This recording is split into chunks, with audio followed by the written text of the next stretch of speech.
Good evening and welcome to Binging the Force, a Star Wars rewatch podcast with the Rocky Mountain Fan Force.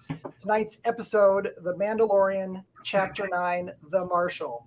We are back to live action this week with the next chapter in the story of Mandalore, and the most important part of that story, the one and only Baby Yoda. He will be here as well. To break it all down, we've got a great panel of Fandalorians.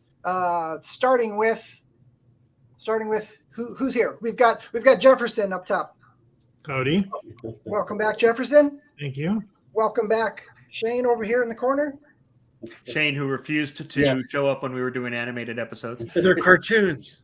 Yes. It's real people. Animated entertainment. Animated, in some cases, adult entertainment. Fair enough. All right. Over here, we've got James. Hi, guys. We've also got Michael. Yo.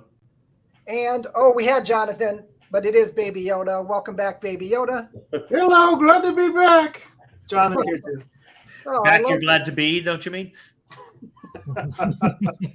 I love the accent. This is basic. Yeah. All right, and my name is Dale. Glad to be back with the live action. Mando, I feel like tonight's episode plays on a few tropes of the Western film genre. I think it's pretty intentional. So tonight's discussion question, which no one had previous exposure to this, is what is the best Kevin Bacon film and why is it Tremors? That's an excellent question. I'm just messing with you. We all know Tremors for so many reasons, but do you have a favorite? Good as well. Yeah. Do you have a favorite Western film or Western series that does not take place in the Star Wars universe? Something Earthbound, more than likely. I'm going to jump in before anyone else has a chance to pick it and go Silverado.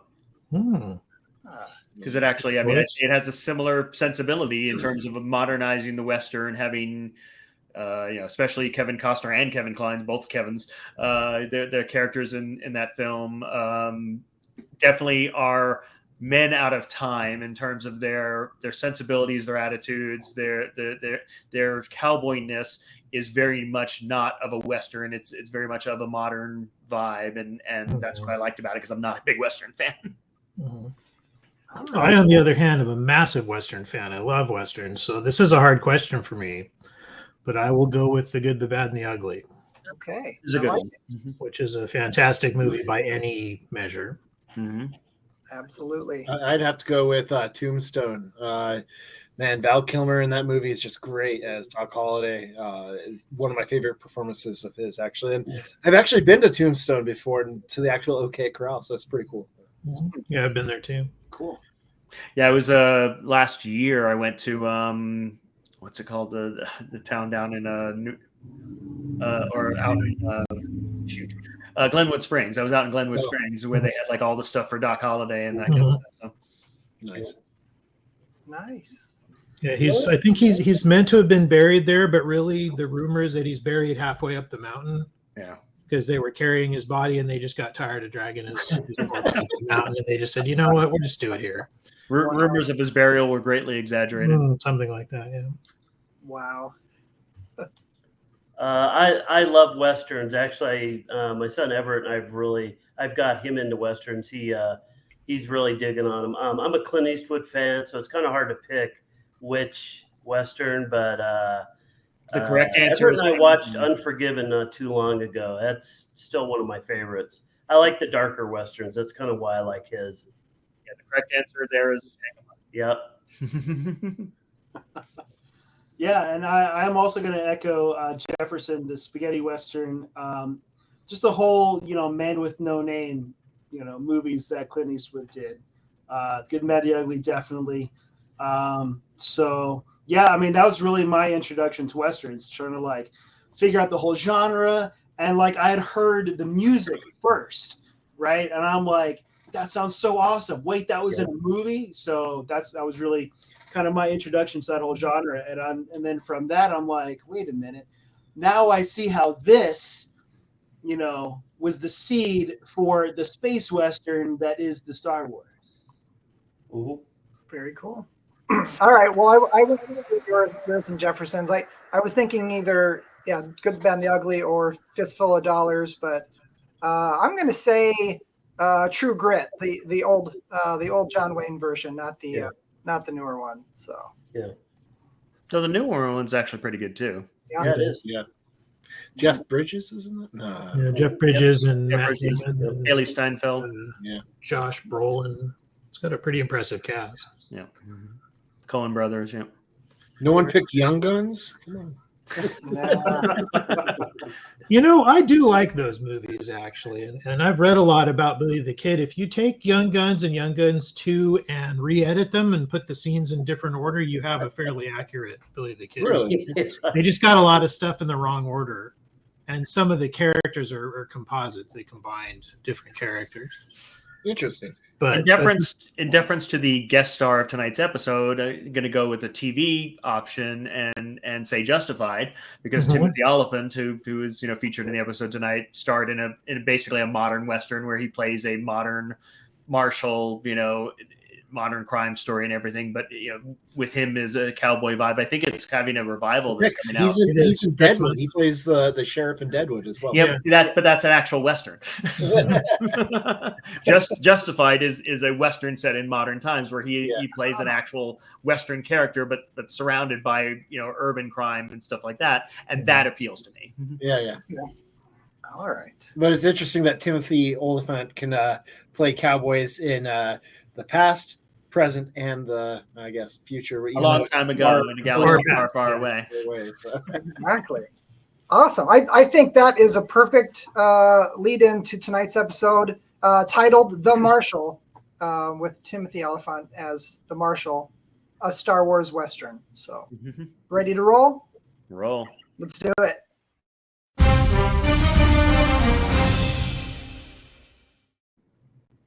Previously on The Mandalorian in a whole other season several years ago. Yeah, this is interesting because it's like a 90-second version of season 1. All the stuff you needed to know. Makes you wonder what you needed that other 8 hours for if we can press it all into 90 seconds. Right? What's all the build-up? There's our image. That was a big image there. Him in the crash. I've got a coffee cup with that exact image. Oh, really? Yeah. Yeah, I got a T-shirt with it. It was definitely one of the iconic images. Yeah. I don't know that they show the jailbreak episode, but pretty much all the other beats of season 1, kind of explaining how the Mandalorian society works, how he found this creature that can move things with his mind. That's what you need to know. Yeah, the jailbreak episode, I don't think it really, at this stage, it doesn't tie into really anything. I think it does into an episode later in the season specifically, but to the overall arc, it wasn't that strong of an episode. So yeah, it doesn't, nothing that happened in it really matters for the overall story. But him moving fire, that's pretty significant. And then an order of sorcerers called Jedi. So, I know that there was like the purge that happened when it comes to like Jedi knowledge or like information just even about the Jedi, right, during the imperial times, but does that mean that like there's no way for them to find out about Yoda?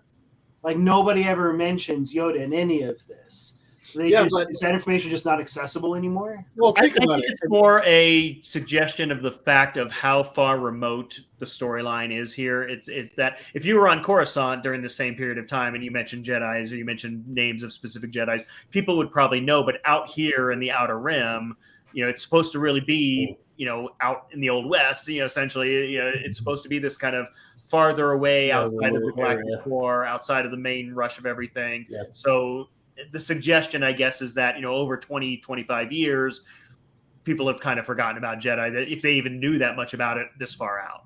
Yeah, one also imagines that the Emperor would suppress any too much. He doesn't want the Jedi becoming heroes of the people, so he would suppress any information that might get out. It's still a stretch. Yeah, they don't have Wikipedia everywhere, so yeah, I think it's still a stretch to think that the Jedi ran order in the galaxy for 10,000 years or whatever. It's like the fact that just that there would be any large mass of people or a planet that had any connection to interstellar trade or people coming from other planets that wouldn't know what a Jedi is.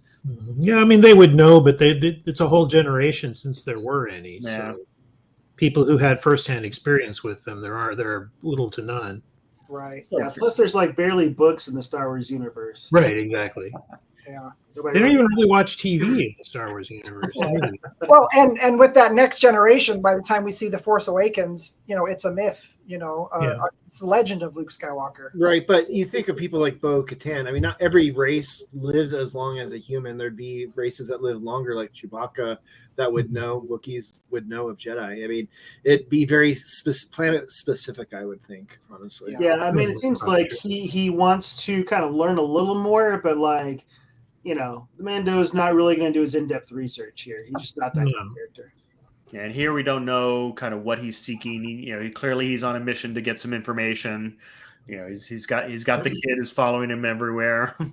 Yeah, which goes back to the whole lone wolf and cub thing of that imagery of him just having the little kid follow him everywhere. Yeah. Well, it's very interesting too because this is one of our very first, I'd say, glimpses of like Star Wars underground before something like Andor, where we see like underground fighting, underground betting, and maybe some in season 1, but not as much as this. Yeah. I think this is the first time we've seen like just like a betting establishment over fighting, like cage fighting kind of thing here. Right. This is staged. It's WWE. It's not real, guys. Right. It's all scripted. Yeah, these are the first live-action Gamorrean guards we see since 1983, and they're much leaner than the ones that work for. Yes, they are. I guess things are tough all over, even on Gamoria. There's these guys exercise. I mean, this would be offensive to Gamorreans, but like, who do you know even which one you're betting on? But yeah, that is offensive. That's awful. Oh man, the only time we've seen a one-eyed alien is in episode 4, Cantina. Mm-hmm. Yep. Yeah, Gor Koresh, his species is an Abyssin, the same as Mayo from the Cantina. And he's played in this episode by John Leguizamo. Yeah. Oh, really? Yeah.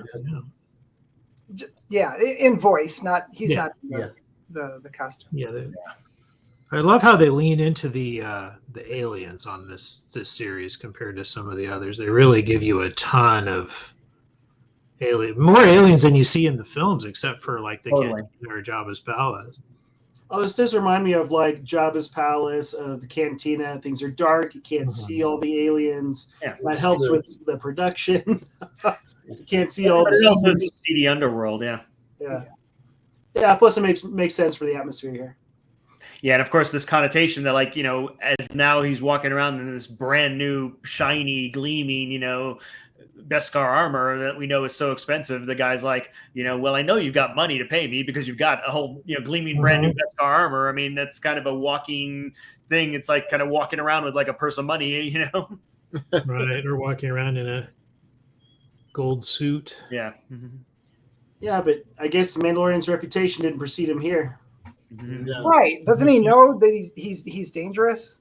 Well, everybody thinks they're going to be the one to take out the tough guy. Yeah.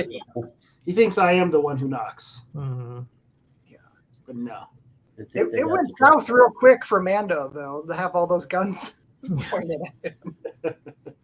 He's not afraid of them. He's not sweating. You can never see Mando sweat. I love it. Well, there's a reason for for that. I love the baby cover. Coverage crash. Yeah. It's because he knew what was coming. Yep. Right. Yeah, he saw the weapons fire up. Yep. It's going down. But now we do establish, hit a guy in Beskar. Brand new season, we got to establish why this guy is the baddest mofo in the room. Right. Why is the guy punching him in the helmet? Yeah. Yeah. These guys are the brightest. He should grab his cape, right? That's not the weak point. Grab his cape. Yeah. Well, and unlike Stormtrooper armor, his armor actually seems to work. Yes. That guy has no armor. He's a Zabrak, like Cara Dune fought last year or the previous season.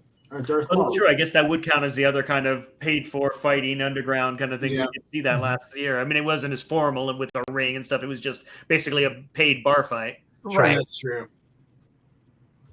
And this is pretty vicious part right here, right? I mean, yeah, he was attacked by this guy, so that establishes him as not a very nice guy.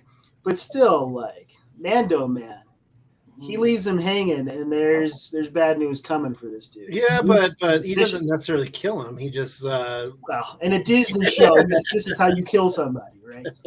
You don't see it on camera.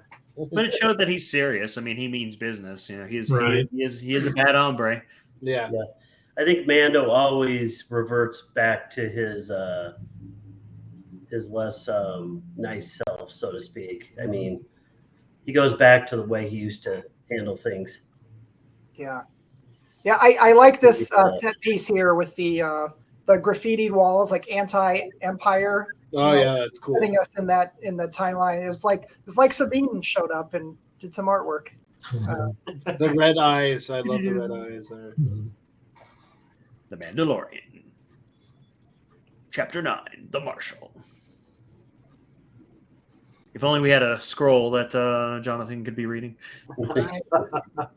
Instead, you get ships arriving or departing. Or a ship arriving at a planet like we've never seen that before. Yeah. No. Like, That's back on exactly- Tatooine. Send people.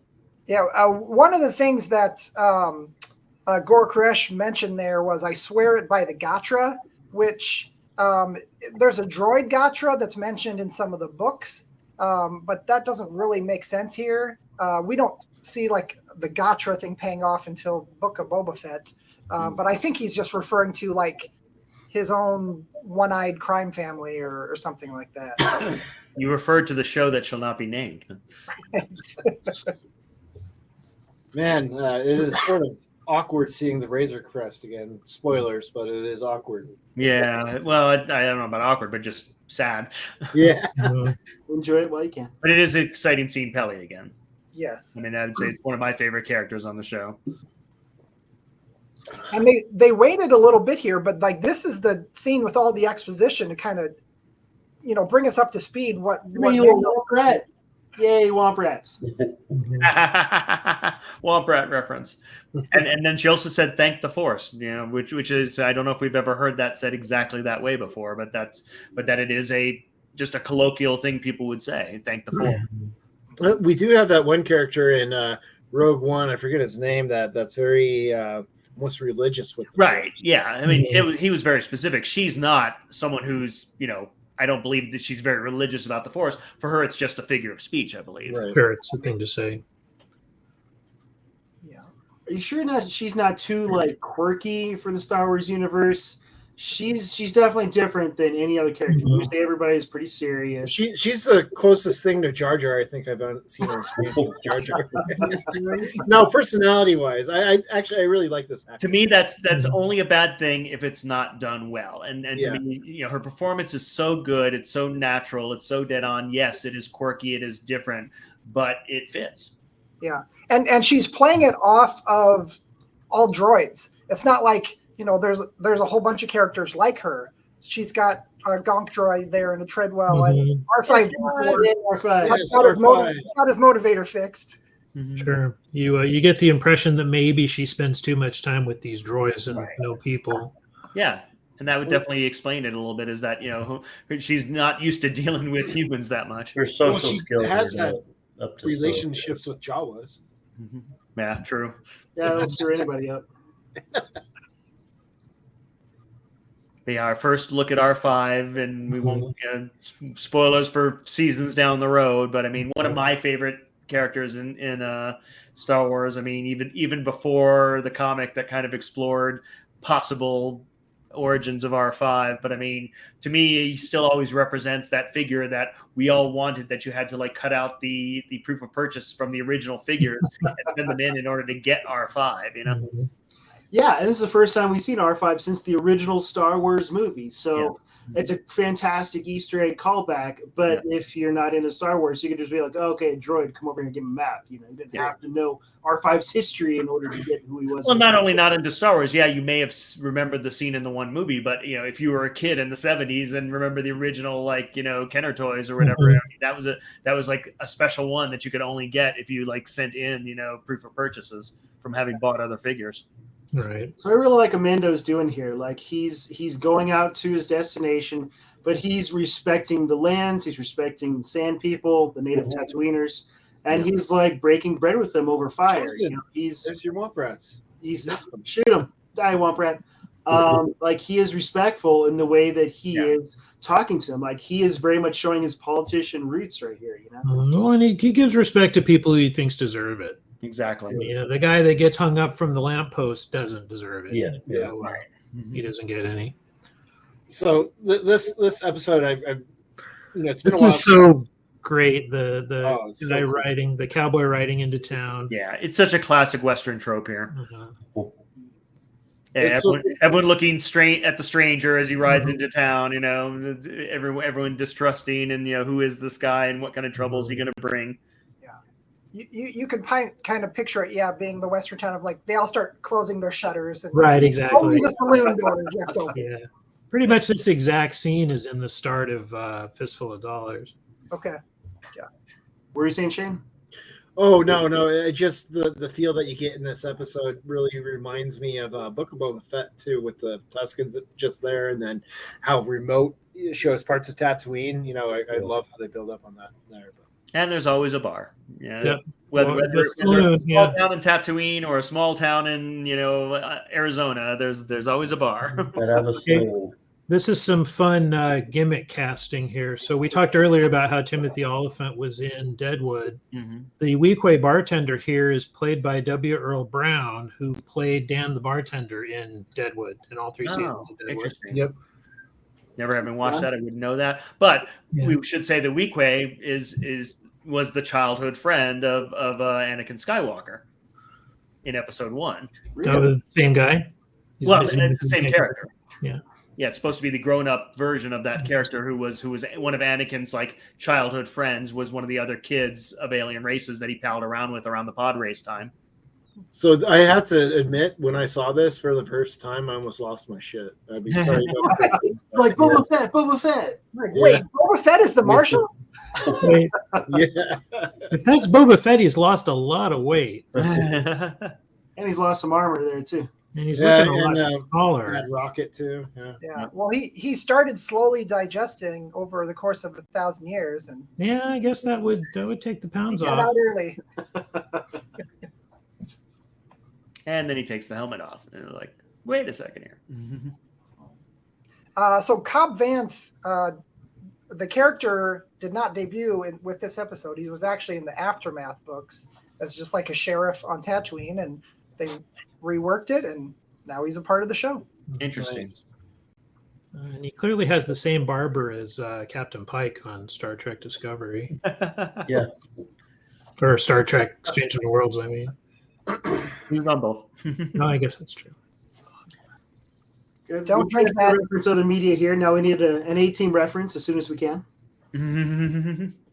We don't drink from the spittoon. Mhm. Yeah, that's gross. Marshall of Mos Pelgo. Where did you get that armor? They still have good distribution of that blue krill spotchka out there. They in the sure desert. do. I wonder if Timothy Oliphant came to them wanting to be in Star Wars, or if they came to him with the character. Yeah, I don't know. Because it seems like there's a lot of actors who grew up on Star Wars and are just kind of lined up to want to do cameos in it. I was watching, it was an old interview, but I was watching an interview of Samuel L. Jackson the other day where he was talking about when he how he got to be in the movies. Yeah. He just wanted to be, he said he would play a stormtrooper. He didn't care. He just wanted to be in it. Yeah, but he did make a demand when they said he could be a Jedi. He's like, yeah, but I got to have a purple lightsaber. Yeah, and he talked about that too. He said the reason for that was because he wanted to be able to see himself in the big battle scene at the end. He wanted to be able to know which one was him. So we got a standoff here. It's basically, you know, our Mandalorian is saying, you know, you cannot hold on to that Mandalorian armor. It doesn't belong to you, you know. But now we have other priorities. There's other dangers, you know. So the standoff kind of gets broken there. It's a Western trope there. Yeah. It is. Something more important. It's like we got to deal with this, and then we can go back to our confrontation. Now the Weequay gets out of there. Yep. Also, it's a Beetlejuice trope. True. Sandworms, I hate those things. Or Dune reference. Sure. Probably a little Speaking more. of Tremors coming up, we got the Tremors. Yeah, here's the Tremors, the graboid. Yep. Everyone knows. Even the bantha. Even the bantha knows. He's like, oh no, I'm gonna be eaten. I love the flaring of the nostrils on the bantha.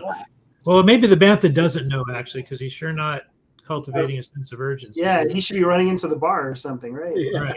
He can't move fast anyways, so he says, Yeah, I guess that's true. Maybe if he's really nervous. What? But if this doesn't scare the bantha, I don't know what would. Right. Who Scares knew the Tatooine was a cousin to Arrakis? Yeah. Well, notice how it just goes straight down Main Street, didn't take out any buildings or anything. Right. Well, if they have basements, it might not be able to. Well, it's respectful of the main road. Sure.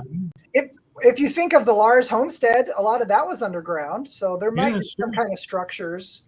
And maybe that's why. Oh Yeah. no, dinner.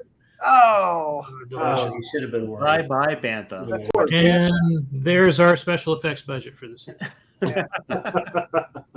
Can we start a tally of things eaten by crate dragons? Or We should. I'm sure there's got to be eatenbycratedragon.com website that's keeping track for it. Now I know crate dragons had been referred to before. Mhm. And Yeah, we see a skeleton. back to the original film. Yeah. Yeah, and Obi-Wan made like a crate dragon sound when he went Right. to scare away the sand people. Right, that's what he Rescue was Luke. imitating to scare away the sand people. Yeah. Yeah.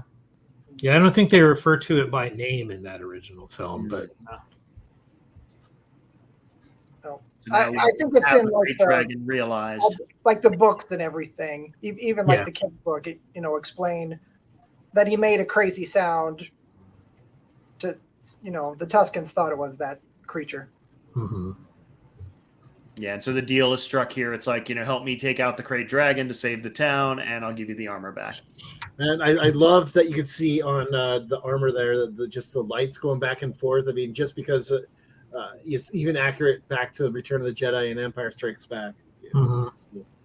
Paint job has seen better days, though. Yeah, But that's clever. I mean, hopefully this isn't the reason they did it. But now when they give the armor back to Boba Fett, they don't have to worry about having every little scratch and dent in the same place that it was in Return of the Jedi.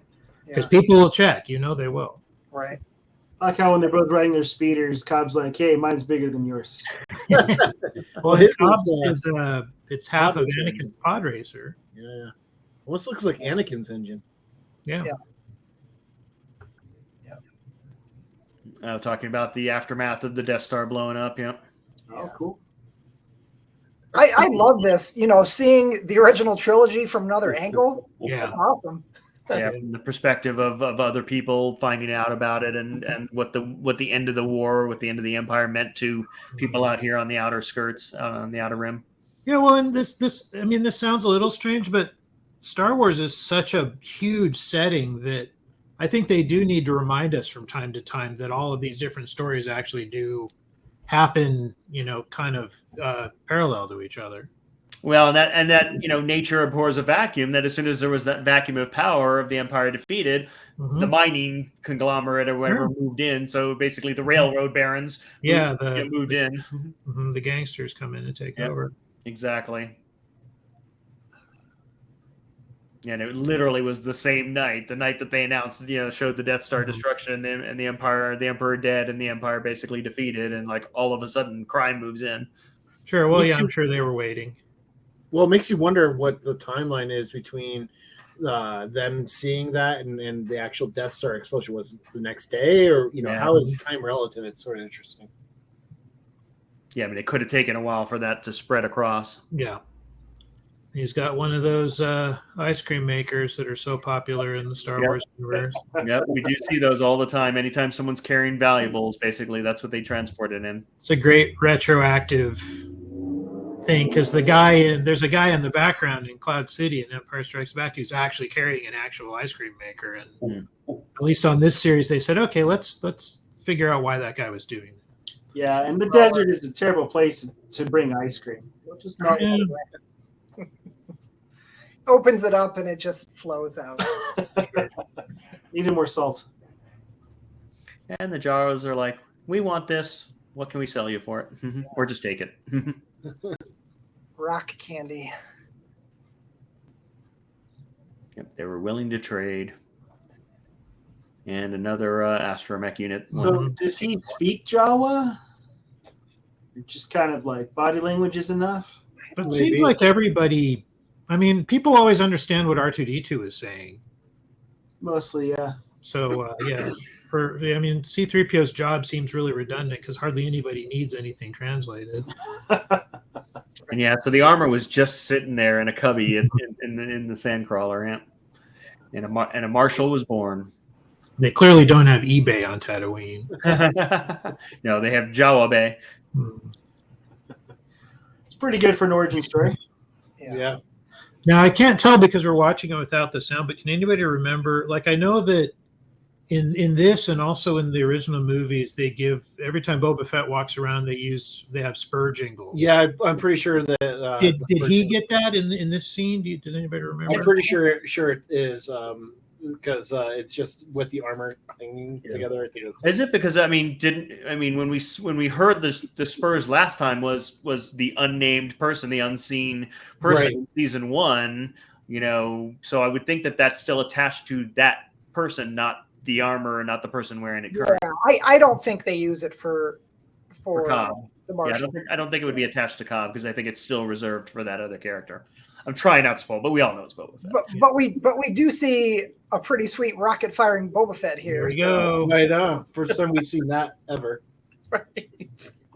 I think the single biggest influence on this series is the Kenner action figures from the 70s and 80s. There's so many callbacks to those in this series in particular. Yeah.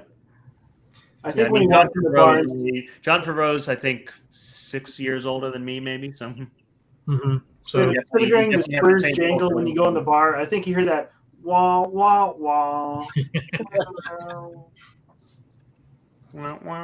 I do like when the speeder bike's going fast with Baby Yoda, and his ears are flapping in the way. It's just like when my dog wants to stick her head out the window. I really love that.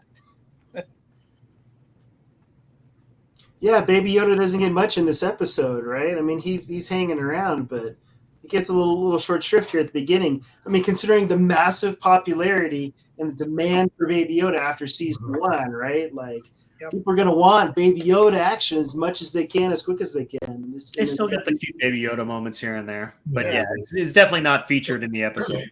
Right. Yeah. For this being the premiere, it's weird that they'll go like 5 minutes. People are like, oh yeah, get him back on the screen. Where's the baby? Well, I think part of his appeal is that he's not always helpful. He's frequently in the way, or he's the cause of the problem. Typical toddler. Yeah, exactly. Yeah, and after the huge kind of big blowout at the end of the first season, where like really the only tie to Star Wars lore was the appearance of the Darksaber in the very last shot. I mean, here we're back to really what was the core of the series in the first season, which was the kind of man with no name appearing in a Western town, kind of more trope that we had a lot more in the first season. It's more of a regular type episode that we would have seen in the first season. But we establish here that he knows how to talk to sand people. He respects them. He's not just going to attack them blindly or treat them as animals. He's a man of honor. I think I see the sand people sign language in a previous episode, or is this the first time? I think this is the first time. Right. And the first time that we learned that a gaffy stick is just a bantha toothbrush. Why they're always carrying them around, I don't know. Bantha toothpick. Yeah.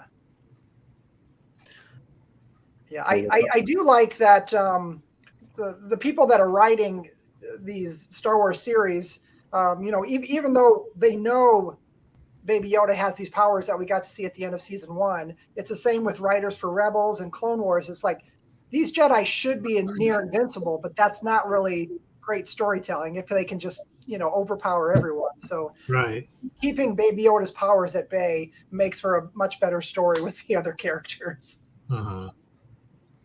It's really interesting. You watch Cobb Vanth in this scene and just how he's so watching the Tuskens and it's just so skeptical of them if you should trust them.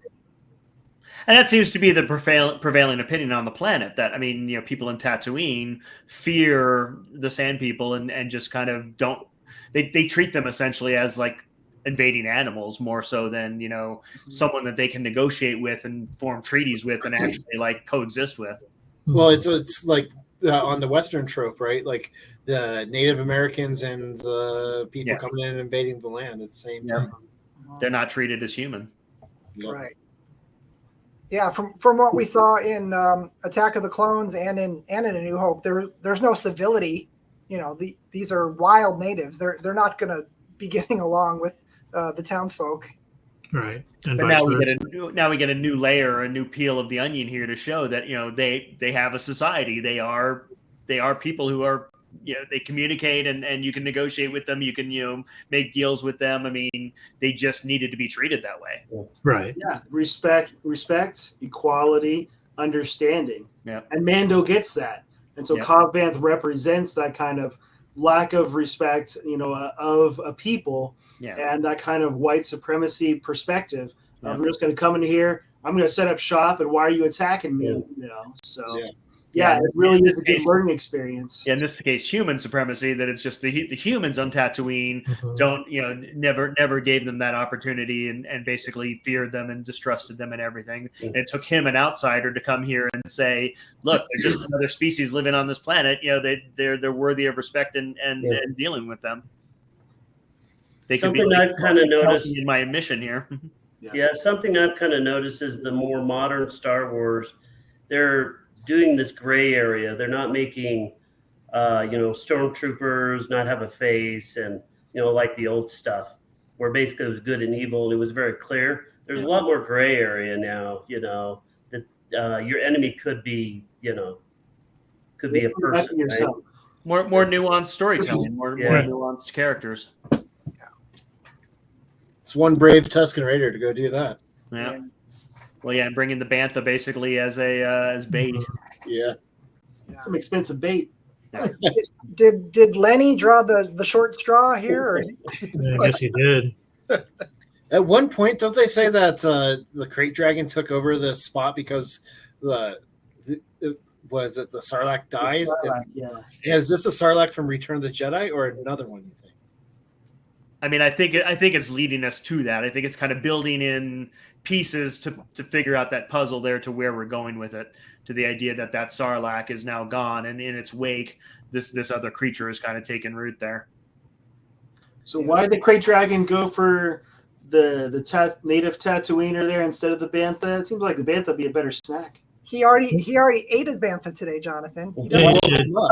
He's going for a balanced diet. Same meal 2 times in a row. He's looking for a healthy, balanced diet. I mean, your Crate Dragon's got to live, a healthy lifestyle. He had some vegetables in his pocket. That was the problem. Yeah. The bantha's too much red meat. So fattening. Well, it's funny watching the Tuskens try to figure out how to take on this Crate Dragon too. Yeah. And doing the not to scale model, and figuring out the plan here. Every good plan needs a skill. The plan in the sand, like a lot of movies. Yeah, just like in Back to the Future. Do this. Yeah, the toy thing going under the wire, burning the entire model. But in this case, apparently it is to scale. Mm. I mean, it looks pretty close. Also, those pebbles look like chocolate chips. So. Yeah, they do. Yeah, but I'm pretty sure they're supposed to be droppings. Yeah, probably. Oh, No. that could be bantha poo. Wombat dropping. Something's droppings. I don't know what's droppings, but I'm pretty sure they're supposed to be droppings from something. Well, and the droppings represent the villagers, right? Like Mando volunteered his villagers without checking them, without even checking with Cobb Vanth here. There's some deep symbolism there. They could be in deep voodoo. Yeah. If it is poodoo, I mean, it was just in his pockets. Well, he might have a pet womp rat or something. He might use it for currency. I don't know. Gosh. Might have medicinal purposes. Who knows? Sure. They are a strange and mysterious people. That's the great thing about Star Wars. There's always more. There's always more to learn. Mm-hmm. So You this know is how the good a Western Mandal. I trope like as that. well? He's a true Mandalorian. You know what that means. They're really good at killing. Mhm. Well, and also good at negotiating here as well, or at least Mando is it's one of his skills, even if it's not a lot of Mandalorians. And so he's here and you working with Cobb Vanth trying to sell to people. And I think this is kind of a Western trope, right? Where you get the villagers to band together to fight back against the invading Western bad guys, right? Yeah, I mean it's Right, very it similar can- to the first season episode where Mhm. it was the village and the remote planet. With Yeah, the, it's the woman that he Magnificent kind of fell in Seven. love with, and the kids and everything like that. So it's a Sure. very similar story. Yeah, well, there's only they're- like 30 people there, so you figure if they take a hit, like 5 people die, it's like over 10% of their it's the end of the population. town. Yeah. That's some high stakes. Yeah. But I mean, they're just getting picked off right now, right? At least the Banthas are, but the people are too. So Right. It's at least they're fighting for their survival instead of just waiting to get picked off. Sure. Yeah. I love the weak way was like, oh, Tuskens, monsters, gross. Now, are you sure is Weequay a race? I thought Weequay was his actual name. No, it's a race. It is. Okay. The raisin guys. Mm-hmm.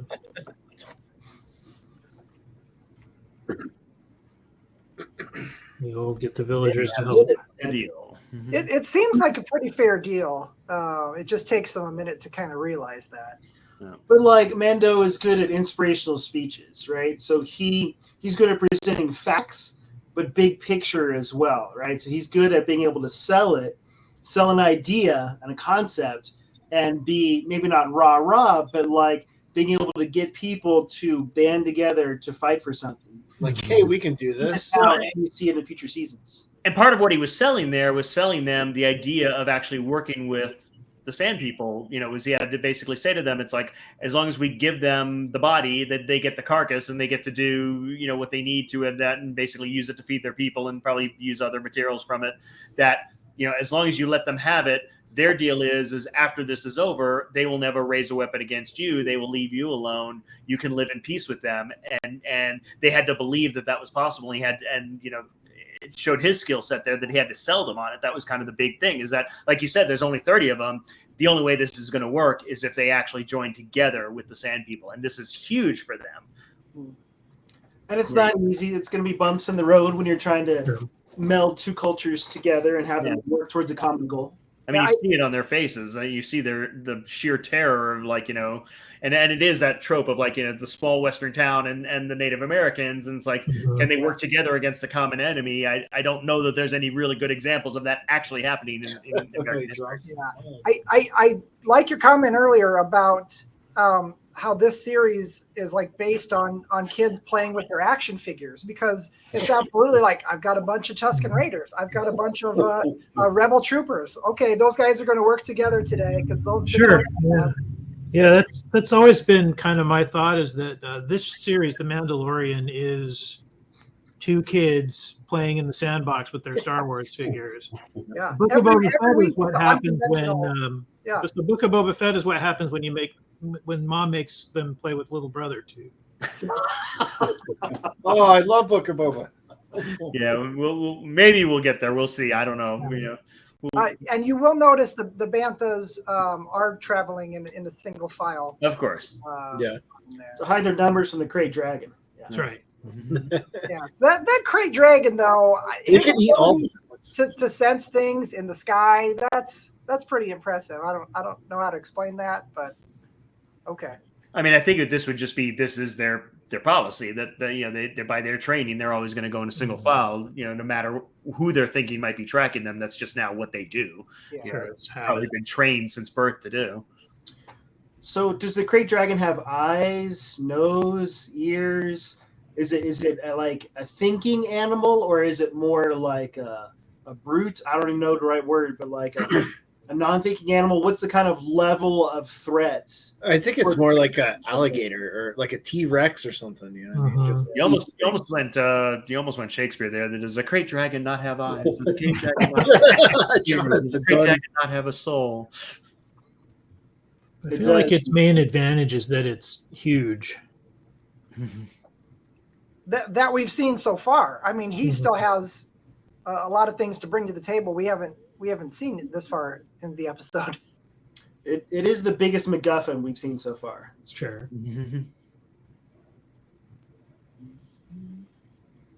Another guy out there is bait, and this time they didn't even bother with a bantha. They just just the Tusken. Yeah. Did he not see what happened to the last guy that did that? He's being more careful this time. Yeah. He can run faster. He's like the Flash. Is that what it is? Okay. Yeah. Hey, he's drinking the water. Nice. Yeah, he's drinking the Kool-Aid. He's developing in a character arc, right? Exactly. More respectful and understanding as well. Right. Maybe perhaps a better leader. So I can't remember. Did they leave all those bombs attached to the bantha? that probably would have been the best way to go about it, honestly. Oh. Yeah, but I mean, they've lost 2 already, haven't they? Yeah. Well, just add in barbecue sauce and put all the bombs on it. Yeah. They make a point of bringing up here that the belly of the animal is the only thing they can penetrate. So Sure. explosive food had not occurred to them at this point. Yeah. But I guess that reminds me of a little bit of like The Hobbit, where the dragon only has that 1 weak spot. One scale, yeah, the one missing scale. And so One thermal exhaust port is all it takes. Yeah. was it Bard the boatsman or whatever? Mm-hmm. Bard the archer. Yeah. I'm wondering if there'll be the next spin-off of this will just be like Band of Brothers with the Tusken Raiders, just one after another. They went in after the Great Dragon and got to save the last one. Yeah. I mean, we still are yet to see what's under the wrappings, I believe. Oh, you're right. It would be interesting to see. Their mouth is all like, oh. I think they've shown us in some of the comic books, I think. Yeah. But I think in terms of canon movies and TV shows, we've never seen what's actually under the wrappings. I hope they never do. I don't want to know. Yeah. No, I think they've kind of pinned themselves into that. It's like, nothing you can show under that's going to be satisfactory. Sure. Exactly. Nothing's going to be better than your imagination at that point. Right. And the point is that they're different from the humans that live on Tatooine, and we can already clearly see that. They don't need to do anything to make that more clear. Yeah. But something like a species in a home world and a last name for Yoda. We don't need any of that stuff. Yeah. No, I want that. These guys need to learn they need to run sideways. Not straight. Zigzag! I want to see what Jawa looks like underneath. Fishtail. Yeah. It has a nose, Jonathan. It has a nose. Yep. Yeah, I'm not seeing any eyes though. But I mean, what now would at this you point, do? I'd say we're basically doing the movie Jaws. Yeah. Now that we've actually seen the shark, now fighting the shark is basically Jaws. The last third of Jaws. Why does Mando need a scope? Couldn't his helmet just do that for him? It's more Maybe not. dramatic. He needs a prop. They established in the last season that they kind of have to earn all their upgrades. Maybe he didn't opt for the zoom lens. Let go of the rope, guys. Just drop the rope. Yeah, good idea. It's a process. They're figuring it out. Okay, we already established that none of that's going to actually do much. Just trying to piss it off. Yeah, I mean, all we're doing is hitting the top of it, which we've established is not going to be effective. This is the Star Wars poking the bear. Got to bring the bear out so we can lay down on the bombs. I keep expecting myself to be jaded by now, but I'm still just really amazed that this is a TV show we're watching. I know. And just the sheer quality of the visuals. And then we It's know that amazing. probably most of this background is not there, right? That it's probably a lot of it on the volume. Yeah, I'm sure almost all of it is. But I'm not noticing that. That's not knowing that is No, not you're there. taking You're the story. completely 100% in the reality. The cinematography on it, the special effects, it's so good. It's so dead on. You're It's there. really You quality. believe this. None of it looks hokey at all. Yeah, and that's how it had to be. None of this would have worked if that weren't true. But I'm still impressed. Oh by it. man, I forgot about that. Yeah. If it had looked cheap at all, it would have just completely destroyed it. I mean, that was some of the most realistic vomit I've ever seen. Yeah. It was like alien blood, man. Yeah, it's acid for blood, right? Yeah. No, that would be one thing too much. Acid for vomit. So we got it to go. We got it to go over the bomb, so they could blow it up from the bottom. Yay! The end. Hits another That was a time. good episode, guys. I'm glad we got to see it. Wait a minute. That was That would have been the too A easy. plan. And B. I mean, what would be worse, being eaten by it or being like thrown up on by it? And melting? That's pretty gross. Either way, Yeah. I don't think you're digested for 1,000 years, so that probably Yeah. get it over with. Well, if you're being digested over 1,000 years, you would die by the time you're now. Maybe not though. Maybe it keeps you alive while it digests you over You're, 1,000. you're preserved until Now, needed. see, that's just cheating. Come on. Ah, terrible. Death from Not the above. camera. Another Womp Rat reference. There you go. Death off like Womp Rats. I like it. And he finally puts the helmet back on. Two Mando helmets. Time to bring out the big guns. Well, you pay for Timothy Oliphant. You're not going to have him wear a helmet the whole episode. Yeah. I mean, that's always the issue with every Spider-Man episode. Mm-hmm. They always have to have an excuse for him to take. Yeah, always have to give him reasons to pull off the mask, because otherwise you're not paying. You're paying for a CGI. Mm-hmm. Well, unless you're the Mandalorian. Sure. I mean, I think there was like a recent interview where Pedro Pascal basically admitted that he does not appear in a single scene of season 3. Yeah. Well, I mean, he had his other show he was filming too. Right. I mean, that's the thing. It was 100%. Because I noticed while watching it that he never takes his helmet off once the entire season, Mm-hmm. and it's because he was never on set. It was pure voice work for him season 3. Really? Yeah, he was never once on the set of the show at all. But I mean, that's fine because dramatically they never had a reason for him to. Yeah. Yeah. And his doubles got a bump up in the credits. They weren't just like 12 minutes in with the stunt performers. They acknowledge them a little better. Nice. Hopefully they got raises too. Right. So do they have like a plan B here? Because it doesn't look like they've got a good plan. Yeah, they had the plan A, and that now has clearly failed. Now they're Plan B is the Yeah, the exploding bantha. I've got an idea. This Bantha's screwed. Yeah. Yeah, they don't want to say that plan B to the Tusken Raiders. well, a few of them have died, so that could be their Tusken that they're giving up. Hopefully they don't get too attached to those banthas because they're. What's the plan? Take mortality it rates like would kid. be high. People are always hitting Boba Fett's. Yeah. results. Clearly a design flaw. Yeah, we've established that jetpack is poorly designed. Yes. Poor Bantha. He's like, no, I don't want this. It's like one Bantha who's like, I sense something bad is about to happen. Yeah. He's like, No, it's like waving its head. It's like, no. And in general, animals don't tend to fare particularly well in Star Wars, it seems like. Yeah, it's true. They're just seen as monsters more than animals sometimes. They're definitely expendable. Now, let's be clear. I mean, our Mandalorian just allowed himself to be swallowed. Yes, he did. Well, I guess that's the end of the Mandalorian then. I guess it's We had the Cobb Vance show. That's why this is episode 1. That's right.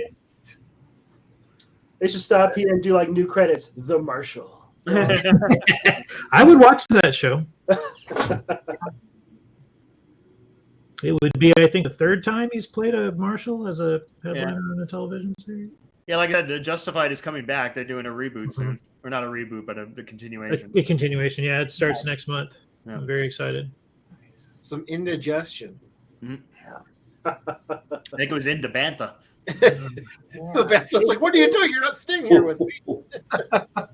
The Bantha's like, you're leaving me. Okay, that was a cool hero Yeah. landing there. I mean, for a guy who like got his jetpack like 15 minutes ago, that was a cool landing. Yeah. Yeah, that was a cool action shot right there. He's a hero. And He's wanted the one for a long time. He's been reading the manuals, so he knows how to work it. the acidic vomit doesn't damage him because he's all armored up. Yeah, because it was Beskar. Yeah, if they had books, they might write a book about this. Yeah, right. This is great because it's a callback to how the crate dragon looked like in New Hope. Oh, nice. Mhm. Yeah, With yeah. the skeleton, yeah. Yep. So now that tribe's gonna eat for years. Well, Yes. half the meat's already cooked, right? I mean, when Yeah, they- even better. It's bantha flavor. All they got to do is salt it and store it. Salted crate. Delicious. Of course. Well, unless Baby Yoda eats it all. Right. meat's back on the menu, boys. Yeah. It's a huge chunk of meat. It is. And man of his word, he gave him the armor. There's your hat. So Marshall doesn't get anything. He's like, hey, what? Next time you see those Jawas, what? That armor, the armor. He got a town that no longer is getting attacked by a crate dragon. Fair, his town gets to live. That's what he gets. Yeah, that was the deal. And these guys got a beach ball. Yeah. They're pumped. Everybody's happy. Yep. I'm not seeing a downside to any of this. Yeah, the deal was fulfilled. It's gonna turn into a Gidget movie. The only one who got screwed was that poor Bantha. Yeah, well. Right. And a few of the dudes that got thrown up on too. Thank Many, you. yeah, many Banthas and Tuscans bit it here. Yeah. Yeah, none of the villagers died. I don't think. Oh, I Hey, wonder who's who this? that Who's is. this guy? Who Who's could this this be? mysterious guy? Oh, Who could it be now? Mysterious person. Oh, if we remember episode 2, then we know who that is. He's a clone trooper. It's I Captain think Rex. that's confirmed. He looks mysteriously like New Zealand actor Tamira Morrison. Right. Written, directed, created by Jon Favreau. Action figures supplied by Jean Favreau. Awesome. That was a great episode. That's one of my favorite episodes of this show. Actually, I like it. I like the show best when it leans heavily into the Western stuff. And again, I'm not a Western fan, but I loved this, as a Star Wars Western, Sure. Yeah. as a different take on a Western. Yeah, exactly. In that year in between season 1 and season 2, it was kind of like speculated, like, oh, what's season 2's story going to be? It's, they're going to have to really focus on, Mando and Yoda, or Baby Yoda, finding their people, finding their tribe and everything. And this was a one-off kind of thing. Doesn't really impact the bigger story, but excellent episode. Yeah, it's a great set piece, a great action set piece to get people back into the show. Well, and in that year in between, $1 billion of Baby Yoda merchandise was sold. A bunch of it to my household. Yeah. Yeah. I will say when I saw the episode for the first time and I saw Boba Fett there, I was like, man, I was convinced that Boba Fett was going to be the enemy of season 2. Like it was going to be some sort of cat and mouse chase throughout the whole season, like Boba trying to get his armor back and then escalate. But obviously, It could we'll be. see later. We'll see when we get there. Yeah. Very cool. All right. Well, we're just shy of an hour. Who wants to plug stuff? I guess you're pointing to me, Mr. Galacticon here. Yes, there you go. I will mention that we just announced a couple of days ago our newest guest. It is not a Star Wars guest, although this actor has been in many, many, many things. He has crossed into so many sci-fi fantasy universes. Star Wars just doesn't happen to be one of them so far. But we announced Rick Worthy, who has been Supernatural. He was the character pictured there, I believe, the Alpha Vampire. He's been six different characters on different Star Trek shows. He played a character in Stargate that's pictured there, and he most recently was the Dean in The Magicians. And I can't be a con called Galacticon and not at least have some Battlestar Galactica guest. So he was Simon the Cylon, I believe Cylon number 4 on Battlestar Galactica, the most recent version. So we were very excited to have him as our second named guest. More to come. Awesome. Cool. Yeah. And we Very nice. still have a few months before that one. And coming up a little sooner, we've got Fan Expo Denver. Anyone want to talk about that? Any news? No news? All right. Well, then let's just plug. You can join us on Facebook at Rocky Mountain Fan Force. Buy our merch at bingingtheforce.myspreadshop.com. And as always, find us on YouTube at Binging the Force. So next week, we're picking right up with Mandalorian Chapter 10, The Passenger. So that's all I got. We'll be here. Thanks everyone for joining us. Thanks Shane for coming back, and thanks Jefferson for now being a regular. All right. I love it. See you guys. Have a See good you week. guys.